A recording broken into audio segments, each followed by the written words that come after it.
A man I stood in have waited an Rosalind eternity Mercer's for this garden at moment. dawn, And I uninvited, have as if always been appearing in yours. strangers' gardens was the most natural thing in the world. She saw him from her bedroom window, recognized him instantly. Everyone in London would. Dorian Ashcroft, the most admired man in certain circles, the wealthiest, the most mysterious, and according to 12 rejected women, the most impossible. Rosalind was 23 years old, and she had run out of options 3 weeks ago. When she looked at herself in the mirror that January morning, what she saw did not make her sad. There was no time left for sadness. Brown hair that refused fashionable curls. Gray eyes her mother once called thoughtful. Not beautiful, not in the way London society measured such things. Interesting, perhaps. And everyone knew what happened to interesting girls in a world that preferred beautiful ones. They were forgotten. Her reflection showed a face that had learned to smile at the right moments, to nod at the right words, to present contentment, while her father's world crumbled. 3 years of slow collapse. 3 years of watching furniture disappear piece by piece, servants dismissed one by one, invitations growing fewer until they stopped altogether. The Mercer family had once meant something. Now it meant debts. Rosalind fastened the buttons of her gray dress. Good quality fabric, but last season's cut. Everything in her wardrobe told the same story. Genteel poverty wrapped in fading respectability. Outside January held London in its grip. Bare trees, gray sky, the kind of day that felt like an ending. She walked to the window and looked down. The man stood near the gate where her father had planted roses years ago. They had bloomed once brilliant red, then withered. No one had tended them since. Dorian Ashcroft wore London's finest tailoring, his posture impossibly straight, his face unreadable. Dark hair swept back from features that might have been carved from marble, eyes that caught the morning light and turned it into something else. Rosalind counted her options the way she counted the coins left in the household account. Marriage, marriage, marriage. Every calculation led to the same answer. She would need to marry someone, soon, before the creditors came for the house itself. The problem was simple. Men who could afford to save her family did not need desperate girls with nothing to offer. Men who might want to marry her could not afford the debts. A paradox with no solution, until now. Rosalind did not call for her father, did not wonder at the impropriety. She simply walked downstairs through the house and out into the garden. The cold hit her like a slap. She had not stopped for a coat. He watched her approach with eyes that missed nothing. As she came closer, she realized he cast no breath in the cold air. No mist from his lips, just stillness. "Mr. Ashcroft," she said. Her voice came out steady. "Good. You must have a compelling reason for trespassing." The corner of his mouth moved, not quite a smile. "Miss Mercer, there is someone I need to speak with. That someone is you." "Then you should have sent a card." "Would you have received me?" She considered lying, decided against it. "No." "Precisely." He inclined his head. "I apologize for the intrusion, but time is short and I have a proposition that requires privacy. Propositions delivered in gardens at dawn are rarely respectable. This one is not respectable at all." Now he did smile. It did not reach his eyes. "But it is honest, and it may be the only thing standing between your family and ruin." The words landed like stones in still water. Rosalind felt the ripples spread through her chest. He knew. Of course he knew. "Come inside," she said. Her father's study smelled of old books and older desperation. Papers covered the desk in organized chaos. Accounting ledgers, bills, letters from creditors. The mathematics of collapse laid out in neat columns. Bernard Mercer sat behind the desk, looking like a man who had aged 20 years in 3. His hair had gone white at the temples. His hands shook slightly as he straightened papers, trying to restore dignity to disorder. Dorian Ashcroft stood in the center of the room and explained his offer in 3 sentences. "I require a wife, not a conventional marriage. 1 year. At the end of that year, we will part ways quietly and your family's debts will be erased." Bernard started to speak. Rosalind raised her hand. "1 moment, please." She turned to face Dorian directly. He stood there perfectly still, waiting. No fidgeting, no nervous energy, just that quality of ancient patience. "Why?" she asked. "There are people who wish to destroy me. They possess certain leverage. The image of a married, settled man will render that leverage useless. 1 year will be sufficient." "That does not answer my question." "Why me?" He regarded her for a long moment. "Because you are intelligent enough to understand what I am offering, practical enough to see the value, and desperate enough to accept." The brutal honesty took her breath away. Most men would have dressed it up in prettier words. What exactly would this arrangement entail? You would live at my estate, appear with me at necessary social functions, present the image of a wife. Beyond that, I will not interfere with your life. Separate rooms. Of course. Her father made a sound. Rosalind ignored it. And after the year, a quiet separation, no scandal, you will have sufficient funds to live comfortably. Your family's creditors will be paid in full. He paused. You will be free. Free. The word hung in the air like a promise and a lie. I have conditions, Rosalind said. Dorian's expression did not change. Speak them. First, my family will not know the true nature of this arrangement. They will believe it is a real marriage. I will carry that deception alone. Agreed. Second, I will have my own space in your home. No one enters without permission. No one questions how I spend my time. Agreed. Third, she paused, gathering courage. The money you provide for my family must be enough, not just to pay debts, but to secure their future. Real security, not charity that runs out in 5 years. Agreed. The speed of his acceptance troubled her. No negotiation, no hesitation. Why are you making this so easy? She said. For the first time, something flickered in those dark eyes. Because I need you more than you need me. It was the most honest thing anyone had ever said to her. There is one more thing, Dorian said. One condition that I require. Here it was, the trap. What condition? He held her gaze. Once each month, when the moon is full, I will require a small amount of your blood. Willingly given. Enough to seal an oath between us. The room went very quiet. Her father made a choking sound. Rosalind felt the world tilt. Blood. He wanted her blood. Why? The word came out barely above a whisper. Because in my world, a blood oath is the only contract that matters. It will bind us together for the year. Prove that our marriage is real, not convenience. When the year ends, the bond ends. What kind of bond? A connection. You will be able to sense my presence, my emotions. It is not painful, but it is permanent. Even after the year, the intensity fades, but yes, some echo will remain. Rosalind looked at her father. The old man sat with tears in his eyes, guilt and hope and shame mixed together. She looked at the bills on the desk. She looked at her own hands worn from work servants used to handle. Then she looked at Dorian Ashcroft, this strange, beautiful, terrifying man, offering salvation with a price. How much blood? She asked. Very little. A few drops from your wrist, once a month. And if I refuse this condition, then I will find someone else. His voice remained level. 12 women have already refused. You would be the 13th. 13, an unlucky number, or perhaps lucky depending on perspective. Why would 12 women refuse? Because the blood oath frightens them. Because they do not wish to be bound to someone like me. Because they have other options. He tilted his head slightly. You do not have other options, Miss Mercer. The cruelty of it was breathtaking, and completely true. Rosalind walked to the window. Outside, the dead garden waited. Beyond the wall, London continued its indifferent existence. Somewhere in this city, creditors prepared their claims. Somewhere, her mother tried to maintain dignity with no money and no hope. Somewhere, time ran out. She turned back to face him. I accept your terms, she said, all of them. The wedding happened 3 weeks later. 3 weeks for her mother to weep with joy, for her father to walk around looking relieved and guilty, for London society to buzz with speculation about how Rosalind Mercer had caught the most elusive bachelor in England. No one knew the truth. No one could know.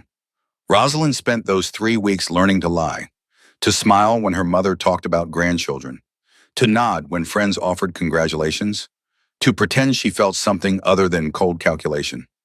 The wedding dress cost more than her family had spent on anything in 3 years. White silk, perfect fit, beautiful in the way money makes things beautiful. A fiction dressed in silk. The church was not small.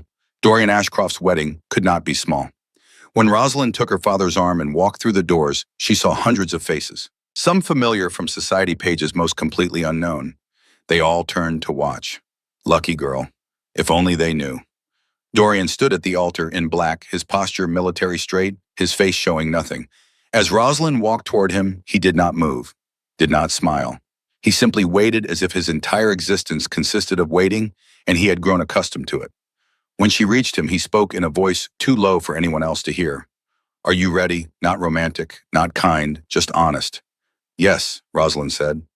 The ceremony lasted 47 minutes. Rosalind said yes at the required moment, bowed at the required moment, smiled at the required moment.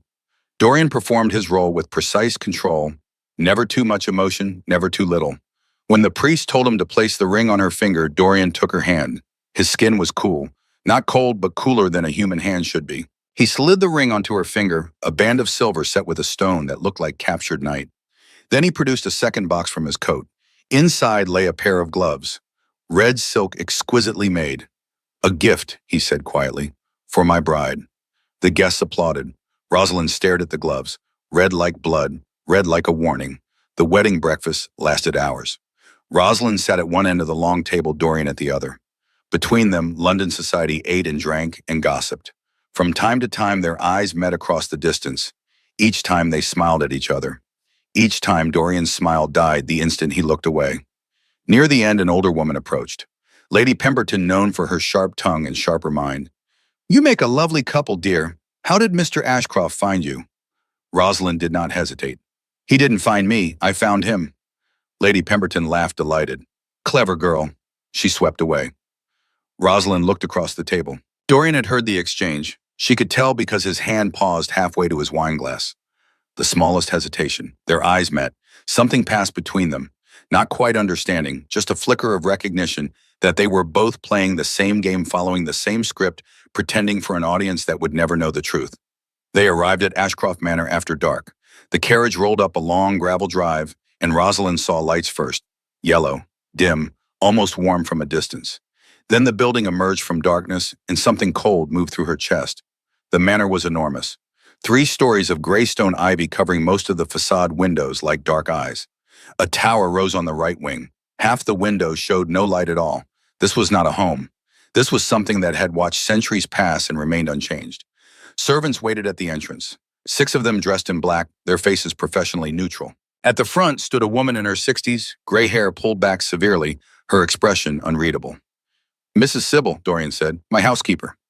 Mrs. Sybil curtsied. Welcome, Mrs. Ashcroft. Mrs. Ashcroft. The name felt foreign, wrong.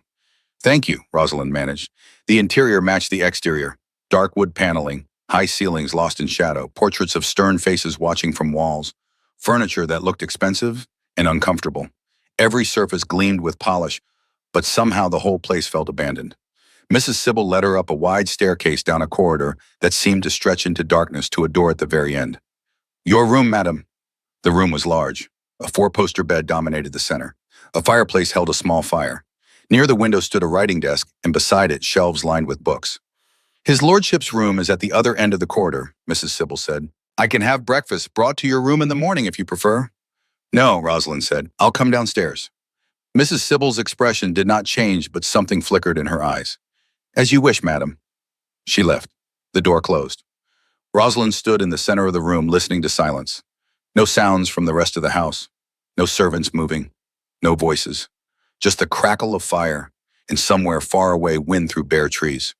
She walked to the desk and sat. The red silk gloves lay in their box. She picked them up, feeling the weight of the silk. A gift from a stranger who was now her husband. A man who wanted her blood once a month. A man whose eyes held secrets that might swallow her whole. She was still sitting there when she heard the knock. Soft, almost apologetic. Come in, she said. Dorian stepped inside. He had removed his coat, stood now in shirt sleeves and waistcoat, looking more human than he had all day. Almost. I wanted to ensure you have everything you need, he said. I have a room, a bed, books. What more could I need? He did not smile at the attempt at humor. The arrangement we discussed, the contract, will be drawn up tomorrow. My lawyer will bring it for your signature. All right. A pause. He did not leave. There is a rule in this house, Dorian said. After midnight, no one is permitted in the East Wing. The library and other public rooms remain accessible, but the East Wing is forbidden. Rosalind raised an eyebrow. Why? That is a question. Yes. Our agreement included no questions. She stared at him. He was right. She had agreed to no questions, no feelings, just a year of pretending. But standing here in this strange room, Rosalind found she could not simply accept a rule without reason. You've set a rule, she said carefully. A rule requires a reasonable explanation. Dorian's jaw tightened, the first crack in his perfect control. I work there. I do not wish to be disturbed. At midnight, I keep unusual hours. Because you're a vampire. The words fell into silence like stones into a well. Rosalind had not meant to say them, had not meant to voice the suspicion that had grown over 3 weeks. The way he only appeared at night, the coldness of his skin, the absence of breath in winter air. The 12 women who refused his blood oath. All the pieces that made a picture she did not want to see. Dorian went completely still. Not the stillness of a person trying not to move. The stillness of something that had stopped pretending to be human. Yes, he said finally. One word. Simple. Devastating. I am a vampire. The king of the Northern Territories, to be precise. I have lived for 312 years. I do not kill to feed. I do not turn humans against their will. I do not pose danger to you or your family. But yes, I am a vampire. Rosalind felt the room tilt. She gripped the desk edge. The blood oath, she whispered. You want my blood because it is how my kind seals contracts. Because it will bind us together in a way that cannot be broken or faked. Because when my enemies come, and they will come, I need to prove this marriage is real. Who are your enemies? Other vampires, old rivals, new threats, a lord named Cassian Vale who seeks my position and has patience to wait decades for the perfect moment to strike. He took a step closer. I should have told you before the wedding. I know that. But would you have agreed if you knew? Would she have? Rosalind tried to imagine herself 3 weeks ago, desperate and afraid hearing salvation came from a vampire. She did not know. The year, she said. After the year when we part ways, the blood bond. Does it end? The intensity fades, but you will always carry a piece of me. I will always know where you are, how you feel. It is not painful, but it is permanent. Permanent. The thing that made 12 other women refuse. Can it kill me? Rosalind asked. The way it killed. She stopped, but Dorian understood. My first wife, he said quietly. Marguerite, you saw the books in the library. Those were hers. Did the blood bond kill her? No. His voice carried absolute certainty. Marguerite died of an illness 7 years ago. The bond had nothing to do with it. But the other women who refused, they thought it might. Yes, they believed the stories, the myths, that vampires drain their human companions slowly. That the bond is a kind of feeding. He met her eyes. It is not. I swear to you, Rosalind. The bond will not harm you, not physically. Not physically, but the way he said it suggested other kinds of harm. You should have told me, Rosalind said. I know. I might have said no. I know. I might still say no. I know. He turned toward the door, then stopped. If you wish to leave, the carriage will take you back to London tomorrow. Your family's debts will still be paid. I will not hold you to an agreement made under false pretenses. He was giving her an escape, an out. Rosalind thought about London, her mother's tears of joy, her father's relief. The creditors turned away, the future that had opened like a flower after 3 years of slow withering. She thought about this manor dark and full of secrets, about the man who was not a man standing in her doorway, about blood and pawns in a year of lying. The first blood moon, she said. When is it? 3 days. The moon will be full in 3 days. 3 days to decide. 3 days to choose between the life she knew and the one that terrified her. I'll give you my answer then, Rosalind said. Dorian nodded once. Then he left. Rosalind sat alone in her room, staring at the red silk gloves. Outside, somewhere in the darkness, a wolf howled, or perhaps it was something else. She did not sleep that first night. How could she? Every sound in the old manor seemed magnified. Floorboards creaking, wind against windows, the settling of ancient wood and stone, and underneath it all, a feeling. A presence, not threatening, just there, like someone standing just outside her awareness. The bond had not formed yet, but already Rosalind felt the edges of it. When dawn finally came gray and cold, she rose and dressed herself. Her fingers fumbled with buttons. No maid had been assigned. Perhaps Dorian thought she would leave before there was need. Perhaps she would. Rosalind made her way downstairs, following the scent of coffee and bread, to what must be the breakfast room. Smaller than the formal dining room with windows overlooking the wild garden. Dorian was not there. She poured coffee from a silver pot, added sugar, and sat alone at the long table. The coffee was excellent, the bread fresh, everything perfect and empty. Mrs. Sybil appeared in the doorway. His lordship left early this morning. He will return before sunset. Does he always leave at dawn? Always. Mrs. Sybil's expression remained neutral. Will you require anything else, madam? The library. May I use it? Something flickered across the housekeeper's face. The library belonged to the late mistress. His lordship has not entered it since her death. But I may, he did not forbid it, which was not the same as permission. But Rosalind had not asked for permission. Thank you, Mrs. Sybil. The housekeeper left. Rosalind finished her coffee in silence and went in search of the library. She found it on the second floor in the south wing. The door stood slightly ajar as if someone had left in a hurry and never returned. Rosalind pushed it open. The room took her breath away. Floor-to-ceiling shelves lined every wall, filled with books in leather bindings. A fireplace dominated one end, cold and dark. Near the window sat a reading chair, worn comfortable with years of use, and everywhere the smell of old paper and dust and time. This room had been loved once, used, cherished. Now it sat abandoned, a monument to someone who no longer existed. Rosalind walked along the shelves reading spines, poetry, philosophy, novels in French and English in languages she did not recognize, medical text, histories, a collection that spoke of an educated mind. Marguerite's collection, Marguerite's room, Marguerite's ghost. On a small table near the window, Rosalind found a journal, leather-bound, well-worn. She picked it up carefully, opened it to the first page. The handwriting was elegant and precise. The date, April 1868, 28 years ago. Today I married a stranger. His name is Dorian Ashcroft, and I do not love him. But perhaps love will come, or perhaps it will not matter. Rosalind's hands trembled. She should not be reading this, should not be prying into a dead woman's private thoughts. But she could not stop. She turned pages reading snippets. The early entries were formal, distant. Marguerite wrote about weather, social calls, books she read, the life of a wife with nothing to say. Then 6 months and the tone changed. I felt it today, the bond, like a thread pulling at my heart.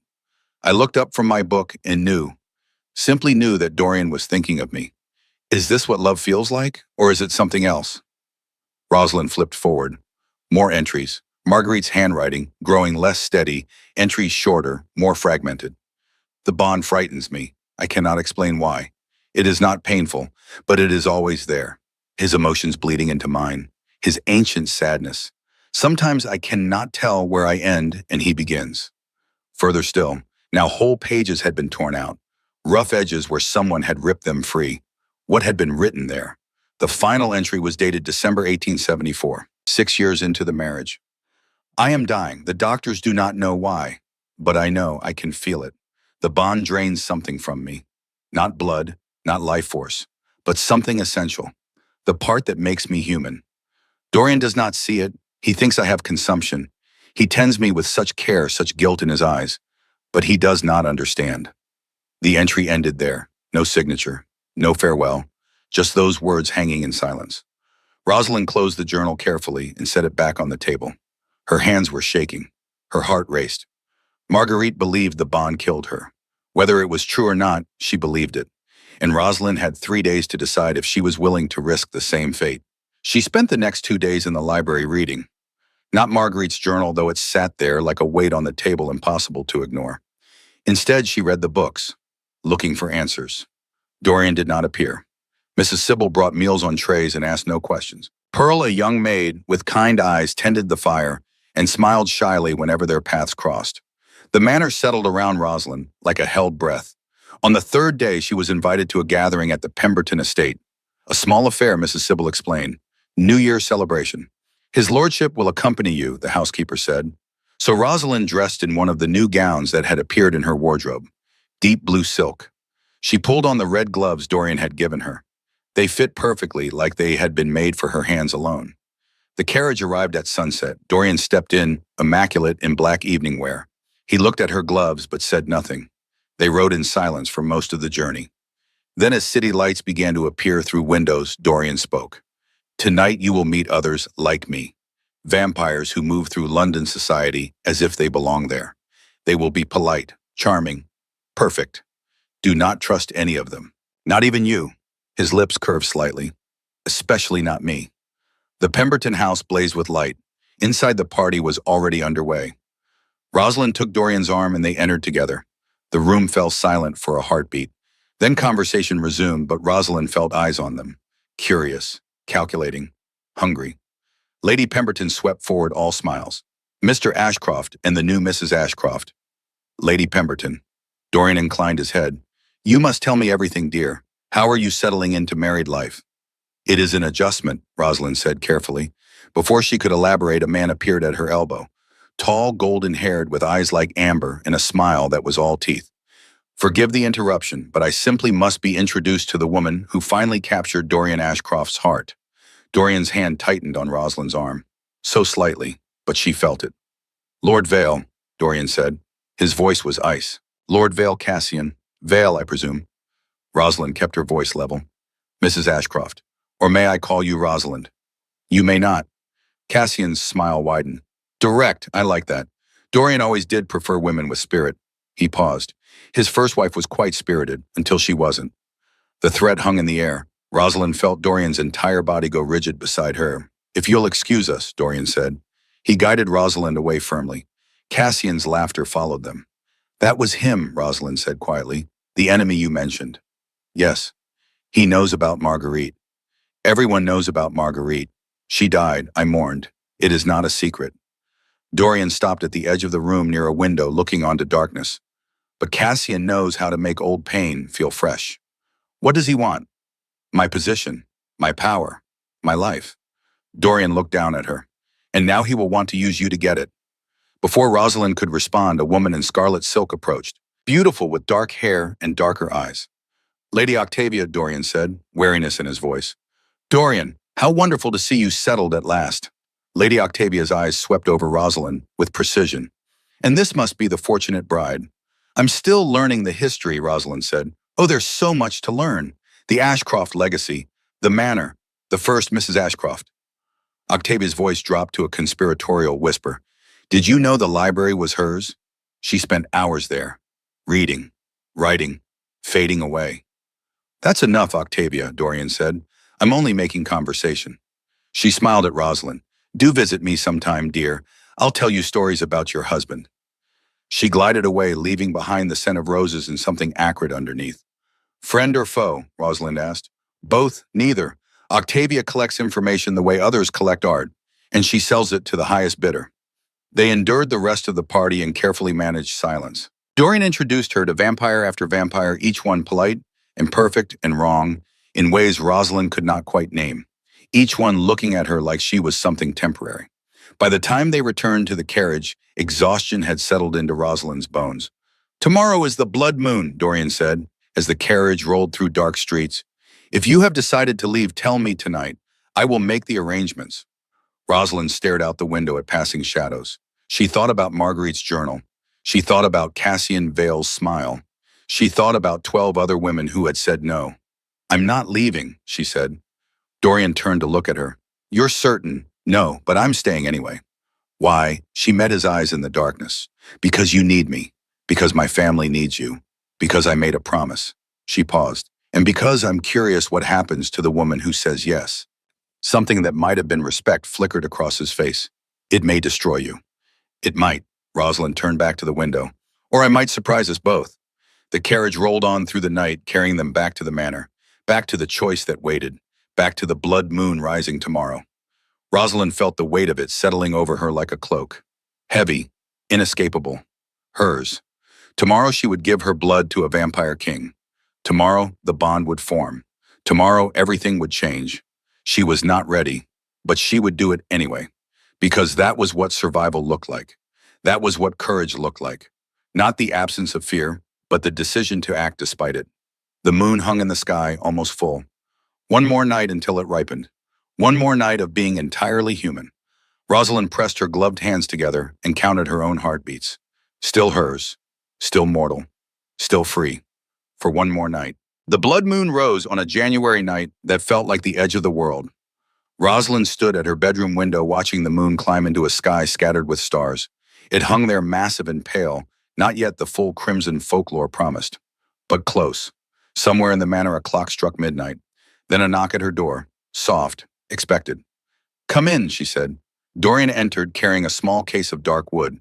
He had changed into something simpler. A white shirt sleeves rolled to his elbows. No coat, no armor. Just him looking more human than she had ever seen him. And somehow more dangerous for it. Are you ready? He asked, the same question he had asked at their wedding. No, Rosalind said, but let's begin anyway. He set the case on the small table near the fireplace and opened it. Inside, nestled in black velvet, lay a silver knife, small ceremonial, the handle carved with symbols she did not recognize. It will be quick, Dorian said. A small cut across your wrist, I will drink very little. Then it's done. And the bond forms immediately. Within moments, you will feel it like a door opening inside your mind.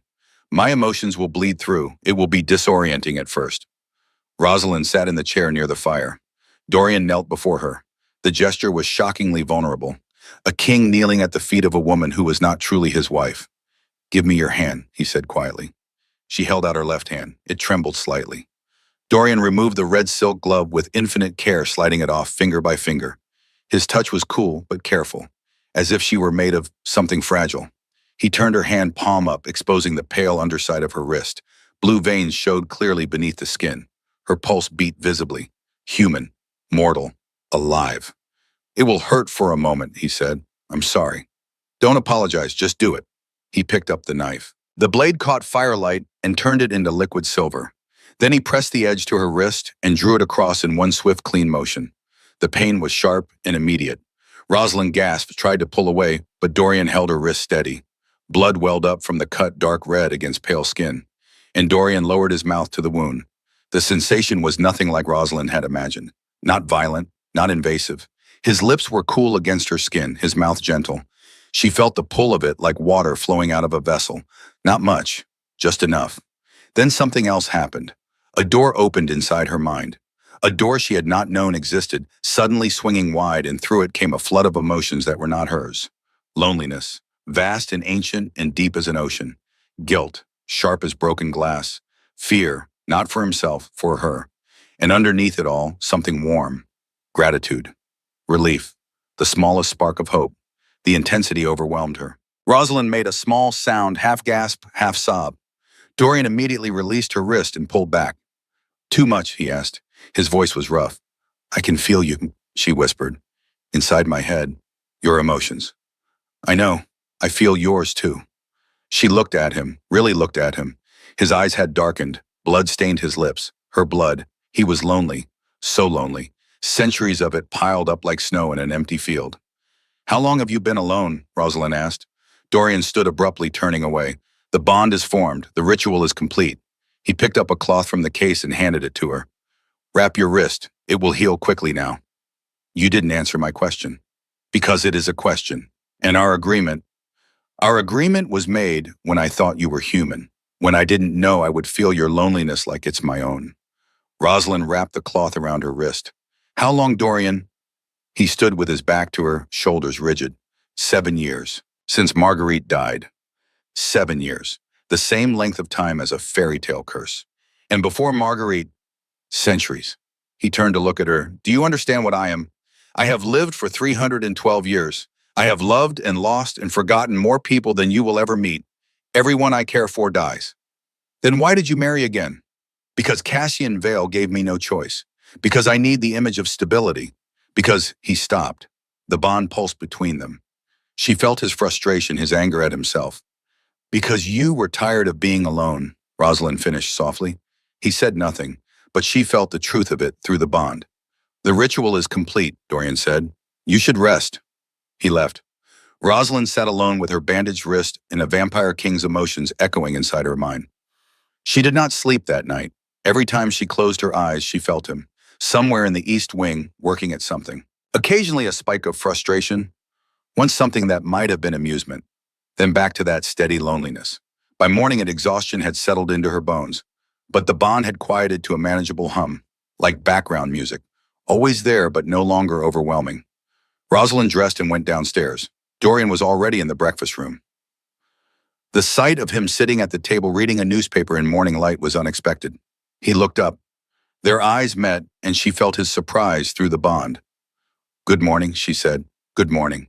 He gestured to the chair across from him. Please. She poured coffee, added sugar, and sat. The newspaper lay between them on the table. May I? Rosalind asked, indicating the paper. Dorian slid it across without a word. She read in silence. After a few minutes, she found an article that made her laugh. A report about Parliament, some ridiculous argument over trade tariffs. Listen to this, she said and read the absurd quotes aloud. When she finished, she looked up. Dorian was watching her with an expression she could not quite read. But through the bond, she felt it. Surprise. And beneath it, the smallest warmth. He almost smiled. This became their routine. Each morning, the newspaper. Each morning, coffee shared in comfortable silence. February passed in strange quietness. Rosalind explored the manor, learning its corridors and rooms. She spent hours in Marguerite's library, reading books, carefully avoiding the journal. Mrs. Sybil maintained professional distance, but Pearl, the young maid, grew friendlier. She brought tea and afternoons lingered to chat about harmless things. Dorian appeared only in mornings and late evenings. He kept to his work in the East Wing, but the bond hummed between them constant, and slowly, carefully, she felt something new creeping in. Interest, curiosity, directed at her. He was paying attention. The second blood moon came at the end of February. The ritual was still uncomfortable, still strange, but familiar now. The bond deepened. Rosalind felt more of him, and he more of her. The boundary between them blurred slightly, like watercolors bleeding together. March arrived with rain and wind, and Rosalind began to change. It started small, a paper cut that healed in minutes instead of days. A stumble that should have left bruises, but didn't. Then came the morning she woke before dawn, able to see perfectly in the dark. Rosalind sat up in bed, staring at her room. No candle burned, no fire in the grate. The curtains were drawn. She saw everything. The texture of wallpaper, the grain of wood furniture. All of it clear as day, just rendered in shades of gray. Fear spiked through her. She felt an answering surge through the bond. Dorian's concern sharp and immediate. Moments later, he was at her door. Rosalind, she opened the door. He stood in the hallway, fully dressed despite the hour. "What's wrong?" he asked. "I felt your fear. I can see in the dark. Perfectly." He went very still. "Since when?" "Just now." Dorian stepped into her room. "Show me." She pointed to the far corner where shadows should have hidden everything. "There's a book on that table. Poetry. The spine is dark green with gold lettering." He walked to the table, picked up the book, turned it over. The bond carried waves of alarm and guilt. "It's the bond," he said quietly. "It's changing you." "Into what?" "I don't know. This has never happened before." "Marguerite, never." He stopped, set the book down carefully. "I'll stop the rituals. We'll break the bond." "No." "Rosalind, you're transforming." I said no. She moved closer to him. "We have a deal. 1 year, 12 blood moons. We're only 3 months in. I won't sacrifice you the way I sacrificed her." The pain in his voice was almost physical. Rosalind reached out and took his hand. Cool skin, steady despite everything. "You didn't sacrifice Marguerite. She was ill." She paused. "I'm not Marguerite."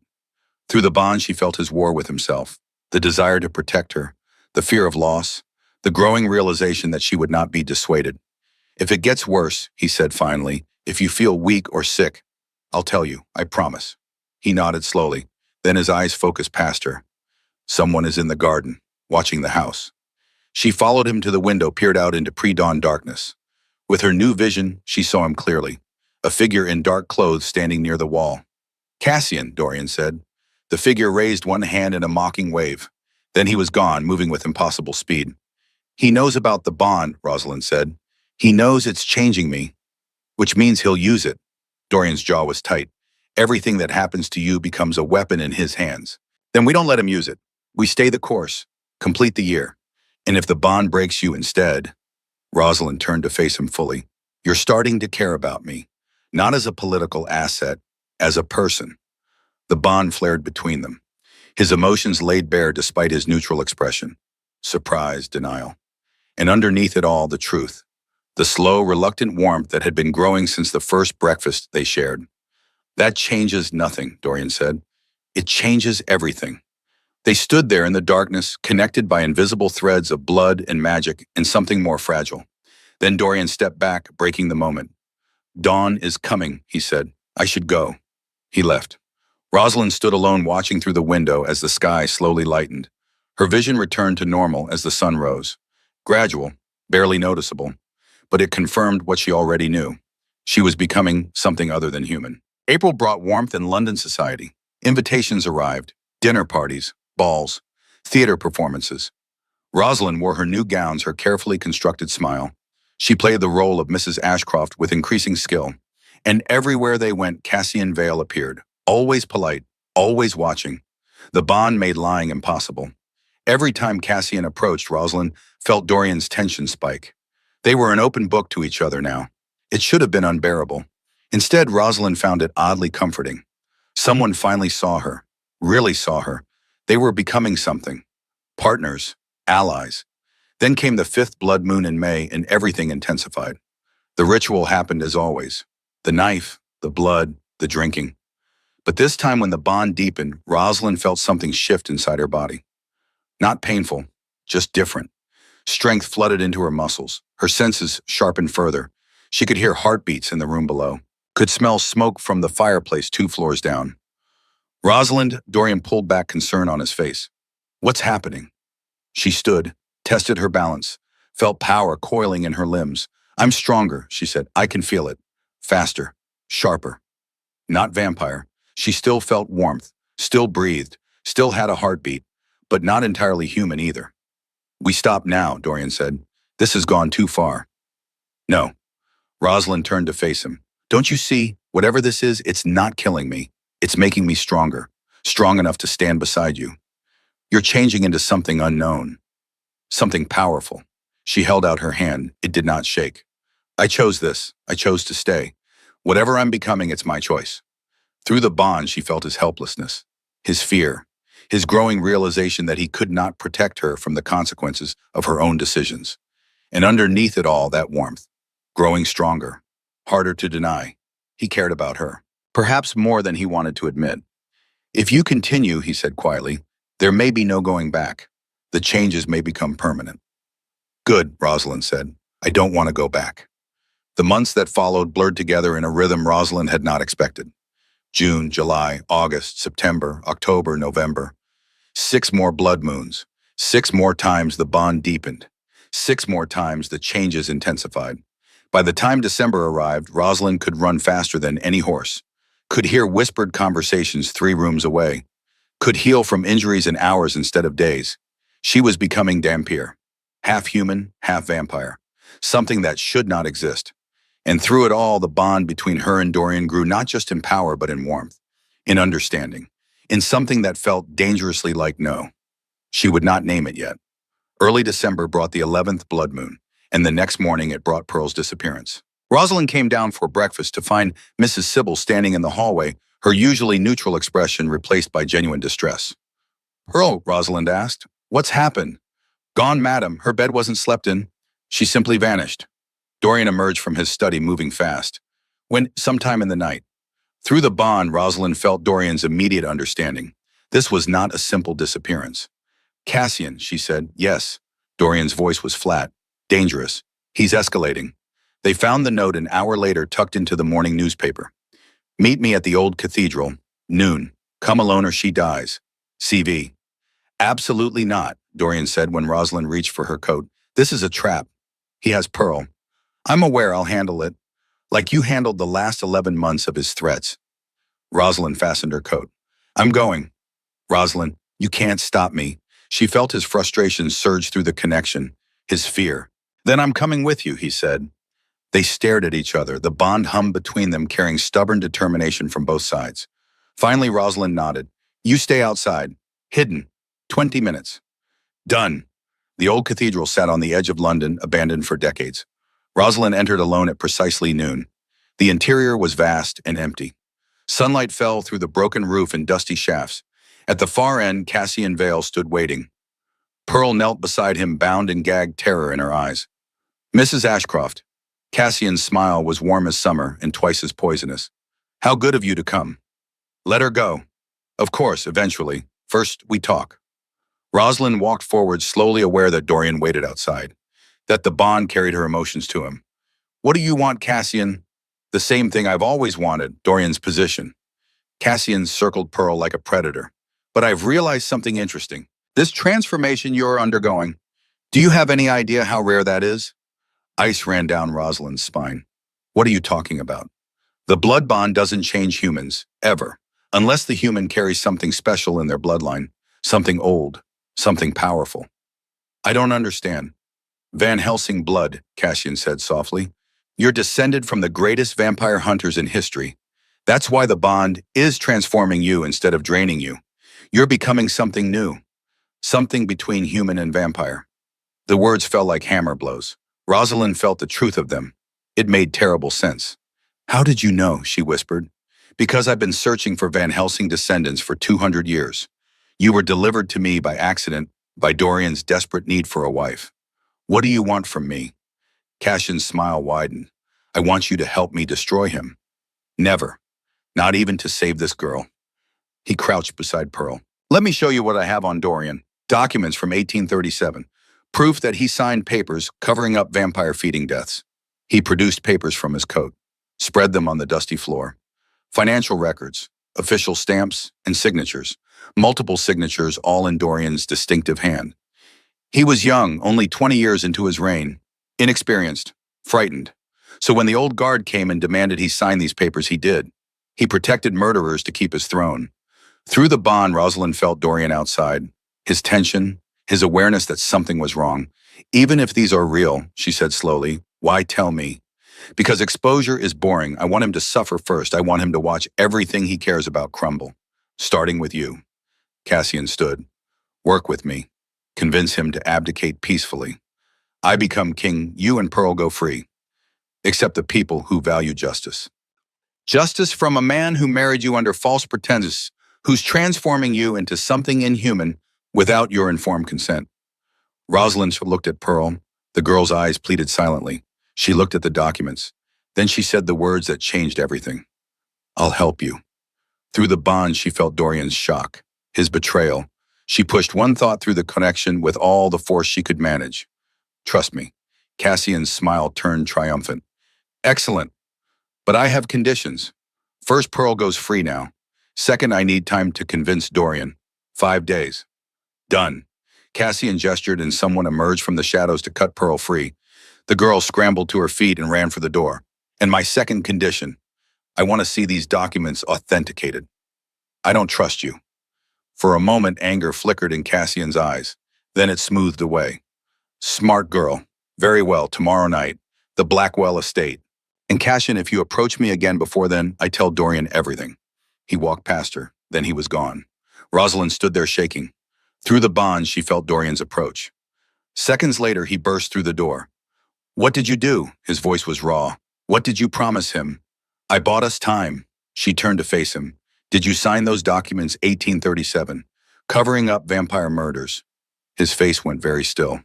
Yes. The admission hit like a physical blow. What? Because I was young and stupid and frightened of losing everything. Because the old families threatened to remove me. Because I made a choice I have regretted every day since. He moved closer. I am not a good man, Rosalind. I never claimed to be. But you're not a murderer. No, but I protected murderers. She absorbed this. The documents, are they real or forgeries? I don't know. Cassian could have access to originals, or he could have created perfect copies. I'm seeing them tomorrow night. He's having them authenticated. Dorian's eyes widened. He's luring you into a secondary trap. Obviously, which is why you're going to help me prepare. She stepped closer. I told Cassian I would convince you to abdicate. I have 5 days, which means we have 5 days to figure out what he's really planning. Through the bond, she felt his emotions shift, surprise, grudging respect, and that warmth again stronger now. Why are you helping me? He asked quietly. Because whatever you did in 1837, you've spent 60 years trying to atone for it. Because everyone deserves a second chance. Because, she paused, because I choose to. They stood there in the dusty cathedral light, connected by blood and magic and something more fragile. Something that felt dangerously like trust. Tomorrow night, Dorian said, we'll go together. Hidden. He'll know. Then we'll be very, very careful. The authentication happened at an old estate on the outskirts of London. Rosalind arrived at midnight wearing dark clothes. Dorian was somewhere in the shadows, close enough to feel through the bond. Inside, 3 scholars waited. Cassian stood to the side, watching. Examine them, he said, gesturing to documents spread on the table. The scholars worked for 2 hours, checking signatures, testing ink, examining paper. Finally, the lead scholar looked up. These documents are authentic. The signatures match Lord Ashcroft's hand from the period. The ink and paper are consistent with 1837. Rosalind felt her heart sink. Through the bond, she felt Dorian's resignation. Thank you, gentlemen, Cassian said. You may go. The scholars left. Rosalind and Cassian stood alone. So, Cassian said, now you know the truth. He made mistakes. He enabled murders. 60 years ago, people change. Vampires don't change. Cassian moved closer. You have 4 days left. Convince him to step down, or I take these to the council. He left. Rosalind stood alone staring at the documents. Then she moved closer, picked one up, held it to the light, and saw it. The forgery was perfect. Almost. But there in the corner of one signature, a tiny imperfection. The way the D in Dorian curled. Just slightly wrong. She had seen him sign documents dozens of times. Every morning, every evening. This was not his signature. It was close. Brilliant. Nearly perfect. But not his. Through the bond, she sent one clear thought. The documents are fake. She felt his response. Shock. Relief. Then immediate understanding. Rosalind left the estate and found Dorian waiting in the shadows. The signatures are wrong, she said quietly. Whoever forged them was good, but not perfect. Which means the originals were destroyed years ago. Cassian manufactured evidence. Dorian's jaw was tight. But how do we prove it? We find who he paid to create the forgeries. That could take weeks. We have 4 days. Then we work fast. They rode back to the manor in silence. The bond hummed between them, carrying a determination from both sides. When they arrived home, Mrs. Sybil was waiting in the entrance hall, tears on her face. "Madam," she said, "I must speak with you, in private."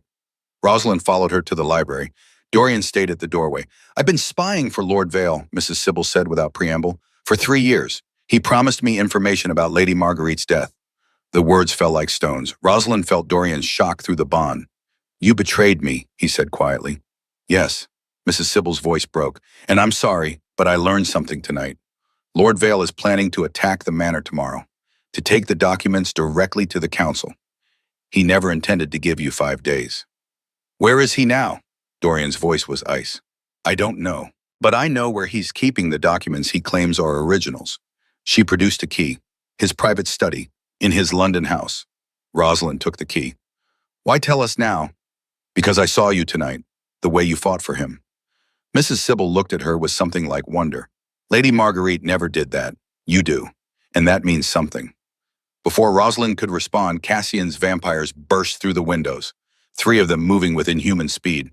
Dorian reacted instantly, throwing himself between Rosalind and the attackers. Mrs. Sybil grabbed a fire poker. "Run, Dishta!" Dorian shouted, but Rosalind did not run. The bond between them pulled tight, and she felt his fear for her, his desperate need to protect her, and something inside her snapped. The strength that had been building for 11 months exploded outward.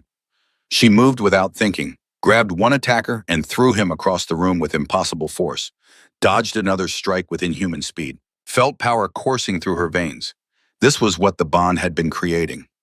Not a vampire, not human, something between. The fight lasted seconds. When it ended, the 3 attackers lay unconscious, and Rosalind stood in the center of the library, breathing hard, staring at her own hands. "What am I?" she whispered. "Dampier," Mrs. Sybil said softly. "Half human, half vampire." The bond awakened what was already there, your Van Helsing blood. Dorian stared at her. Through the bond, she felt his awe, his fear, his growing realization of what she had become. "We need to go," he said. "Now, before Cassian sends more." "The documents," Rosalind said. "We need the originals. It's a trap. Everything is a trap, but we spring it anyway." She turned to Mrs. Sybil. "Can you get us into his study?" The housekeeper nodded. "I'll come with you." "You don't have to." "Yes, I do. I failed, Lady Marguerite. I won't fail you." They moved fast. Out of the manor into the carriage racing toward London. Cassian's London house stood dark and silent. They entered through a servant's entrance, Mrs. Sybil leading the way. Inside the study, in a safe behind a painting, they found documents. Rosalind examined them carefully. These were different from the ones she had seen earlier. Older, more worn, and completely authentic. "He does have originals," she breathed. "But look," Dorian pointed to the dates. "These aren't from 1837. They're from 1845. 8 years later, after the murders were already prosecuted. These are legal closure documents, not cover-ups." Understanding crashed through Rosalind. He showed the scholars forgeries, made them think those were the real cover-up documents. But the actual papers from 1837 don't exist because they never existed in the first place. I never signed cover-up documents. I refused. That's why the old families tried to remove me in 1838. Dorian's laugh was bitter. Cassian built his entire blackmail scheme on a lie. "We have to show these to the council." "It won't matter. They won't believe us."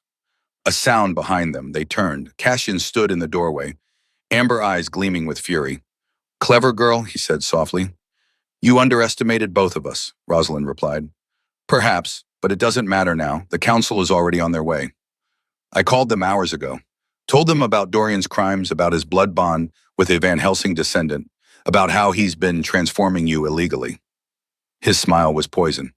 They're coming to execute you both. Through the bond, Rosalind felt Dorian's despair. Unless, Cassian continued, you give me what I want. Dorian abdicates, immediately, and I'll tell the council it was all a misunderstanding. And if we refuse, Rosalind asked, then you both die, tonight. The choice hung in the air. Rosalind felt Dorian's resignation through the bond, his willingness to sacrifice everything to save her. No, she thought fiercely. We don't surrender. She looked at Mrs. Sybil. The housekeeper nodded slightly. Dorian, Rosalind said quietly, do you trust me? Through the bond, she felt his answer before he spoke it. Yes. Then run. She moved. Mrs. Sybil moved. Together, they created chaos. Furniture overturned, paper scattered. Seconds were enough. Rosalind and Dorian burst through the window, landing in the street below. Cassian's roar followed them.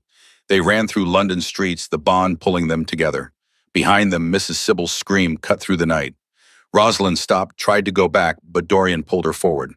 She chose this, he said, grief in his voice. She chose to give us time. They ran until they collapsed in an alley, breathing hard, holding each other in the darkness. Through the bond, Rosalind felt everything. Dorian's grief for Mrs. Sybil, his fear for their future. The council will be at the manor within hours, he said. We can't go back. Then we go forward. We go to the council ourselves. We show them the real documents. We tell them the truth. We fight. They won't listen. They'll listen to me, a Van Helsing descendant bonded to a vampire king. That's never happened before. I'm living proof the bond doesn't have to be destructive.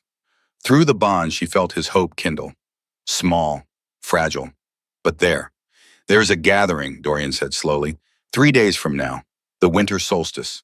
All the council will be present. Then we have 3 days to prepare. They stood together in the alley. The bond hummed between them stronger than ever. Rosalind reached out and took his hand, his cool skin against her warmer flesh. 3 days, she said. 3 days, he agreed. And somewhere in London, the blood moon began to rise. They had 3 days. Dorian found them shelter in an abandoned church on the edge of London. Stone walls thick enough to muffle sound. A crypt below ground where he could rest during brightest daylight hours. Rosalind sat in the nave as dawn broke on the first day, watching light creep across the dusty floor. Pearl appeared at noon bringing food and news. The council arrived at the manor last night, Pearl said, setting down a basket. They searched everything. Cassian told them you both fled because of guilt. Did they believe him? Rosalind asked. Some did, but Elder Thaddeus, the oldest one, seemed uncertain. Kept asking why Lord Ashcroft would run if he truly believed himself innocent. Pearl paused. There's something else. Lady Octavia came to the manor. She was asking questions about Mrs. Sybil. Rosalind's chest tightened. Is there news? Pearl's face fell. She's dead, miss. Cassian claimed she attacked him. Self-defense, he called it. The words landed like stones. Through the bond somewhere below in the crypt, Rosalind felt Dorian's grief surge. Another death on the ledger. Lady Octavia didn't believe it. Pearl continued quietly. I could tell. She knows something isn't right. Will she speak against Cassian? I don't know, miss. She's careful. Rosalind nodded slowly. Thank you, Pearl, for everything. You saved me from that cathedral. This is the least I can do. The girl smiled, small and determined. I'll come back tomorrow. She left. Rosalind sat alone, feeling the bond hum between her and Dorian. His grief, his guilt. She stood and made her way down to the crypt. He sat on the stone floor back against the wall, looking more human than she had ever seen him. Vulnerable, tired. I heard, he said before she could speak, through the bond. I'm sorry about Mrs. Sybil. She made her choice, a brave one. He looked up at her. They all make choices around me, and they all end the same way. Rosalind sat beside him on the cold stone. I'm not dead. Not yet. Stop. You've been with me for 11 months, and already you've been threatened, changed, hunted. Your transformation into Dampier wasn't supposed to happen. His voice cracked. I'm 300 years old, and I still destroy everything I touch. Rosalind reached out and took his hand. His skin was cool, but she was warmer now, the gap narrowing. You didn't destroy me, she said quietly. You gave me power, strength, the ability to stand beside you instead of behind you. That's transformation. Transformation you didn't ask for. I asked to stay. Every blood moon I chose to continue. Those were my choices, Dorian, not yours. Through the bana, she felt his defenses crumbling, the guilt giving way to something more fragile. Hope. The council will demand proof, he said finally. Proof that our bond is genuine, that our marriage is real. They'll want to see the full ritual, the 12th blood moon. Then we show them. You understand what that means? The 12th moon completes the transformation. There's no going back. You'll be Dampier permanently. Bound to me for as long as you live, which could be centuries now. I know. And you're still willing. Rosalind turned to face him fully. In the dim light, his eyes were dark as midnight.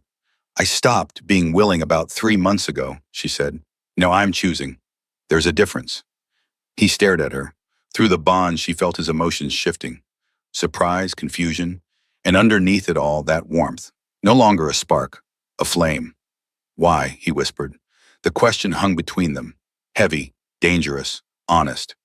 Because somewhere between the fear and the blood moons in the morning newspapers, I stopped seeing a vampire king and started seeing you. Just you. Lonely and guilty, and trying so hard to protect everyone that you forget to protect yourself. She paused. And because when I look at the next 60 years or 100 years or however long this transformation gives me, I can't imagine spending them with anyone else. The silence that followed was profound. Then Dorian leaned forward and kissed her. It was not their first kiss. That had happened at the wedding, brief, informal, and empty. This was different. This was real. His mouth cool against hers, his hand cupping her face with infinite gentleness, the bond flaring bright between them.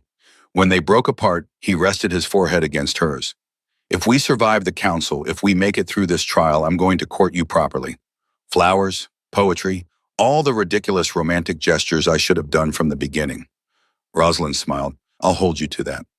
They sat together in the crypt as the day passed overhead, connected, quiet, preparing for the storm. The second day brought unexpected allies. Lady Octavia arrived at sunset, sweeping into the abandoned church like she owned it. You've made quite a mess, she said without preamble. Lady Octavia. Dorian emerged from the shadows. I'm surprised to see you here. Are you...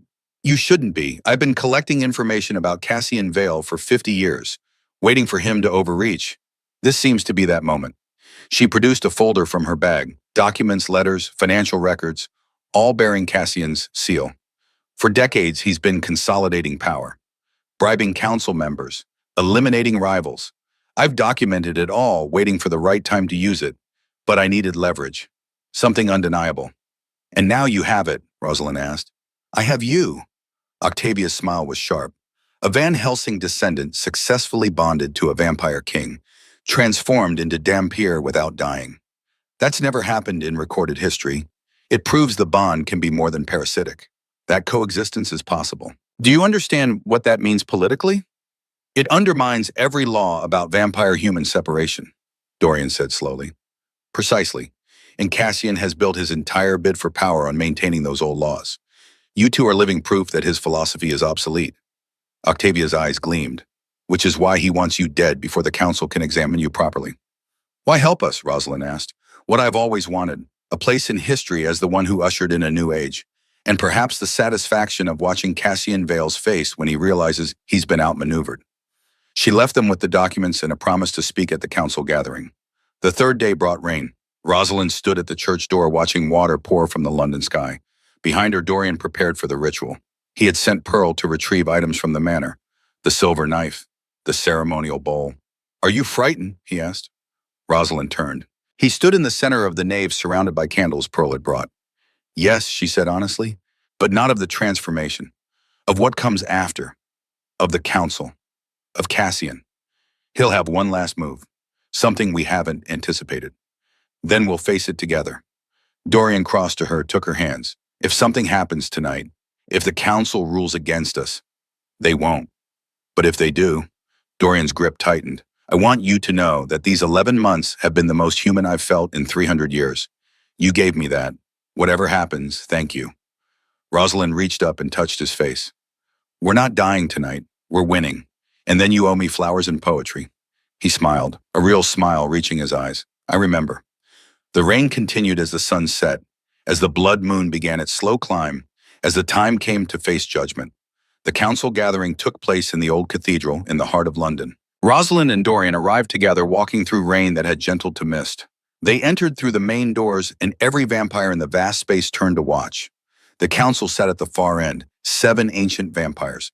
Elder Thaddeus was the oldest, his face like carved wood, his eyes holding centuries of judgment. Cassian stood to the side, immaculate in formal dress, his amber eyes tracking Rosalind's every movement.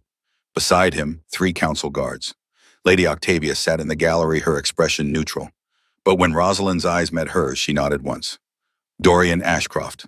Elder Thaddeus's voice filled the cathedral. You stand accused of deceiving this council, of entering a false marriage to avoid political censure, of illegally transforming a human through blood bond. How do you answer? Dorian stepped forward. I answer that the marriage began as contract but became real. That the transformation was not illegal because it was consensual and previously unknown. And that Lord Cassian Vale has manipulated evidence to serve his own ambition. Murmurs rippled through the assembled vampires. Bold claims, Cassian said smoothly. But where is your proof? I have documents signed by your own hand covering up murders in 1837.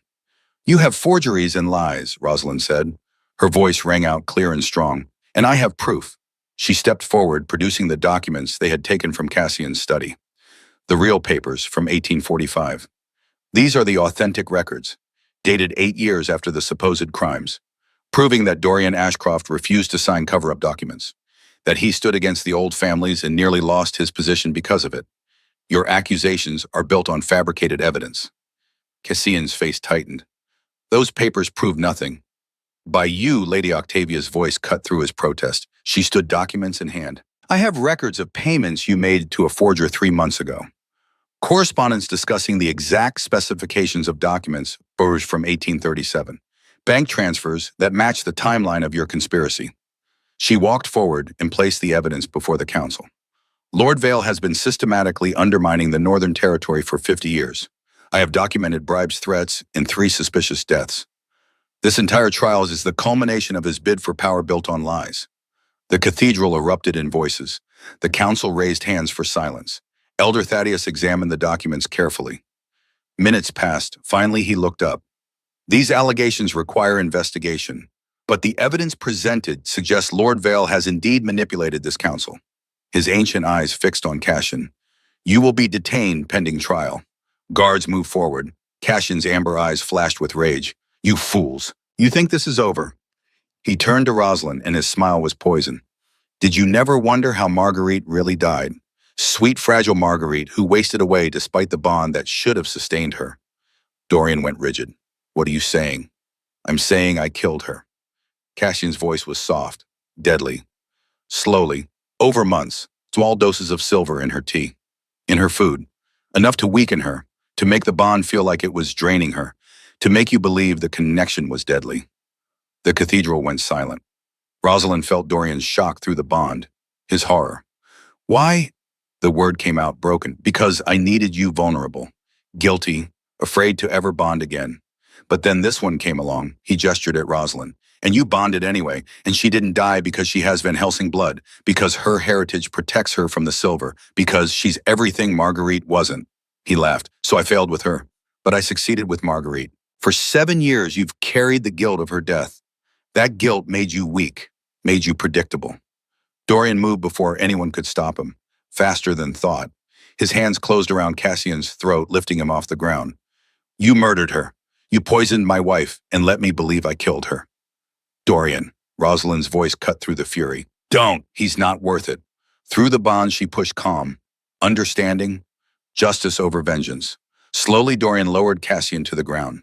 Stepped back. His hands shook with the effort of restraint. Take him, son, Elder Thaddeus said. Lord Cassian Vale, you are charged with murder, conspiracy, and treason. You will be tried and sentenced according to our laws. The guards seized Cassian. As they dragged him away, he looked at Rosalind one last time. You think you've won, but you've only delayed the inevitable. The old laws will return. Humans and vampires cannot coexist. You're an aberration. Then he was gone, and the cathedral fell into shocked silence. Elder Thaddeus stood. The accusations against Lord Ashcroft are dismissed. His position as king of the Northern Territory is restored. He paused. However, the matter of the blood bond remains. Mrs. Ashcroft, you have undergone transformation without council oversight. This requires examination. I consent to examination, Rosalind said steadily. The 12th blood moon rises tonight. To prove the bond is genuine and consensual, you will complete the ritual here, before this council. Do you agree? Rosalind looked at Dorian. Through the bond, she felt his question, his need to know she truly wanted this. I agree, she said. They prepared the ritual in the center of the cathedral. Candles formed a circle. The silver knife gleamed on a velvet cloth. The assembled vampires watched in silence. This had never been done publicly before. Rosalind and Dorian stood facing each other inside the circle. Are you certain? He asked quietly. I've never been more certain of anything. Elder Thaddeus approached carrying an ancient book. The ritual has 3 parts: blood shared, bond acknowledged, transformation completed. Each must be done willingly. He opened the book. Dorian Ashcroft, King of the Northern Territory. Do you willingly share your blood with this woman? I do. Rosalind Mercer Ashcroft. Do you willingly receive his blood? I do. Then let the first exchange begin. Dorian took the silver knife. Rosalind held out her wrist, bare and pale in candlelight. He made the cut with practiced precision. Blood welled up dark and rich. Then he cut his own wrist and pressed it to hers. Wound to wound, blood to blood. The bond exploded between them. Rosalind gasped as power flooded through her veins. Not painful, not violent, just immense, overwhelming. She felt every emotion Dorian had ever hidden. 300 years of loneliness and loss and love and hope and despair rushing into her all at once. And he felt hers, the desperate girl who had stood in her father's study, the brave woman who had chosen to stay, the transformed creature who had learned to fight and protect and love. The bond is acknowledged, Elder Thaddeus said. Do you, Dorian Ashcroft, accept this connection as permanent and unbreakable? I do. Do you, Rosalind Ashcroft, accept this connection as permanent and unbreakable? I do. Then speak the words of binding. Dorian's eyes never left hers. I bind myself to Rosalind Mercer, my true wife, my equal, for as long as we both shall live. The cathedral held its breath. Rosalind felt the transformation beginning, her body changing at a cellular level, becoming something new. I bind myself to Dorian Ashcroft, she said. Her voice was steady, strong. My true husband, my partner, for as long as we both shall live. The bond completed. Light burst from the circle, blinding and pure. Rosalind felt herself lifted off the ground, suspended in energy that rewrote her very nature. Pain and ecstasy mixed together. Ending and beginning, when the light faded, she stood changed. She could feel the difference immediately.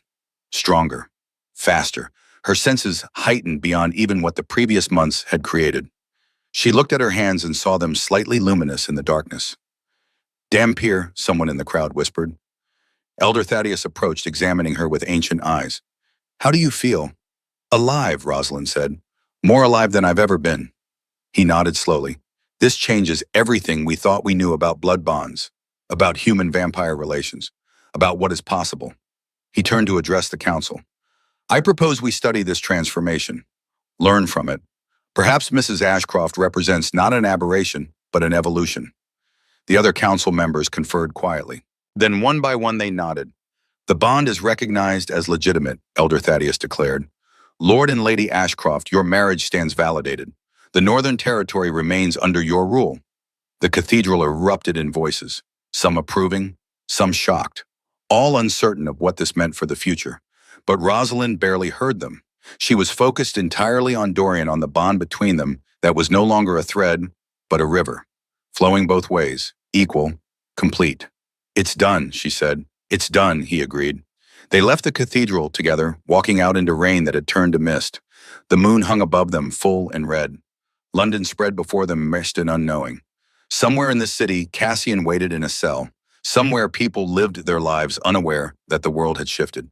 But Rosalind and Dorian walked hand in hand, their bond humming between them like a song only they could hear. That night, back at the manor, a lawyer waited in the entrance hall. Lord Ashcroft, Mrs. Ashcroft. He bowed. I have the documents as requested. He opened his case. Inside lay the divorce papers, prepared months ago as specified in the original contract. 1 year of marriage, then separation. The year was complete. The contract fulfilled. Rosalind picked up the papers and read through them carefully. Everything was in order, both their names, the financial arrangements, the terms of separation. All she had to do was sign. Dorian stood across from her, the papers between them like a barrier. I transferred the final payment to your family last night, he said quietly. Everything we agreed upon. They're secure. You've fulfilled your end of the contract. And you've fulfilled yours. The political threats are neutralized.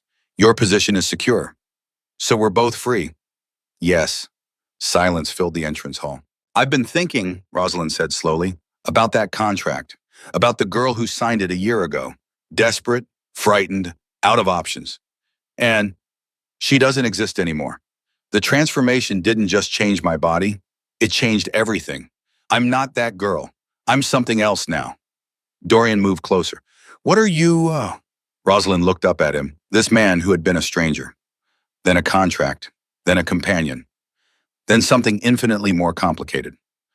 I'm a woman who fought her way through 12 blood moons and came out stronger, who learned that survival sometimes looks like surrender, but is actually the bravest choice, who discovered that love isn't something that happens to you, it's something you build, together. His eyes widened. Love? Yes. She stood facing him fully. I love you, not because the bond makes me, not because the contract required it, but because you showed me who you really are. Lonely and guilty and trying so hard to be good despite centuries of mistakes. And I looked at all of that and thought, yes, him. I choose him. Through the bond, she felt his emotions breaking like a dam. Joy, disbelief, hope so fierce it hurt. I've lived for 312 years, Dorian said, his voice rough. And no one has ever chosen me. Not really. Marguerite married me because she had to. Others approached me for power, for position. But you, Sam, I choose you for who you are. Not what you are, not what you can give me. Just you. He closed the distance between them in 2 steps, pulled her into his arms. The bond flared bright and warm and right. I love you, he said against her hair. I think I started loving you the morning you read me that ridiculous article about Parliament and laughed, really laughed, like the manor wasn't haunted, like I wasn't a monster, like we were just 2 people sharing breakfast. Rosalind pulled back enough to see his face. What do we do about the divorce papers? We burn them. Both copies, every single page. She smiled. And then what? Then I court you properly, the way I should have from the beginning. And when it feels right, I ask you to marry me again. For real this time. No contract, no conditions. Just a choice. What if I don't want to wait? Rosalind reached up and cupped his face. What if I want you to ask me now? Through the bond, she felt his heart skip, his breath catch. Rosalind Mercer, he said softly, will you marry me not for politics, not for money, not to save anyone, just because I love you and I want to spend every remaining year of my immortal life watching you become more extraordinary with each passing day? Yes, she said, but on one condition. He smiled. Name it. The blood bond continues, 1 moon per month, forever. I want that connection, that intimacy, that absolute certainty that I know you and you know me. That's not a condition. That's a gift. He kissed her then, deep and true and full of promise. The bond sang between them, complete, unbreakable, chosen. The lawyer cleared his throat awkwardly. They broke apart laughing. We won't be needing those, Dorian said, gesturing to the divorce papers. Very good, my lord. The lawyer packed them away, bowed and left. Rosalind and Dorian stood alone in the entrance hall of Ashcroft Manor. Outside, rain had stopped. The night was clear. Come with me, Dorian said. There's something I want to show you. He led her to the library, Marguerite's library, the room that had been abandoned for 7 years. But now candles burned on every surface. And on the small table near the window, a bundle of flowers, purple crocuses from the garden. I started preparing this while you were with the council, Dorian said. I didn't know if we would survive, but I hoped. And I thought if we did, I wanted to show you that this room doesn't have to be a monument to the past. It can be ours, shared with her memory, but no longer haunted by it. Rosalind walked to the window, looked out at the garden. The wild tangle had been tamed slightly. She could see where new roses had been planted, red and purple growing together. You did all this today. I had help, Pearl, the staff. They wanted to welcome their new lady properly. Rosalind turned back to him. Thank you. For what? For letting me in, for trusting me with your ghosts, for choosing me back. He crossed to her, took her hands. Always. They stood there in the library surrounded by books and candlelight and the ghosts of the past that no longer held power over them. No contract this time. Just love. Just choice. Just the beginning. Rosalind woke to sunlight streaming through the library windows. The room had become theirs. She had moved her writing desk to face Dorian's so they could work in the same space. Companionable silence, the kind that only comes after learning each other's rhythms. She stretched, feeling the changes in her body. 3 months of being Dampier had taught her the limits and possibilities of her new nature. She could walk in daylight, could eat human food though she no longer needed it, could feel warmth and cold though neither affected her the way they once had. She was still becoming. That was the gift of transformation. It never truly ended. Her hand moved to her stomach, resting there gently. Another transformation growing inside her, impossible, the vampire physicians had said. Dampier women could not conceive. Except she had. Rosalind was 2 months pregnant with a child that should not exist. A miracle born from a bond that should not have worked. Dorian appeared in the doorway carrying a tray. Tea. Toast. He set it down and kissed the top of her head. How do you feel? He asked. I'll leave you alive. Awake, ready. For what? Everything. He smiled and sat across from her. They shared breakfast in comfortable silence as the sun climbed higher. Rosalind looked around the library, at the books that had been Marguerite's, at the desk where Dorian worked, at the flowers on the windowsill, at the life they were building together. She thought about the girl who had stood in her father's garden a year ago, desperate, afraid, out of options. That girl had said yes to a vampire king's impossible condition and found herself transformed into something she had never imagined. Not a victim, not a sacrifice, a queen, a wife, soon a mother. A woman who learned that sometimes the things that terrify us most are the things that save us. Rosalind smiled and reached across the table. Dorian took her hand. The bond hummed between them like music only they could hear. Outside, the garden bloomed. Inside, love grew. And somewhere between the fear and the blood, moons and the morning light, Rosalind Ashcroft had found her home. Not in a place, in a person, in a choice, in forever.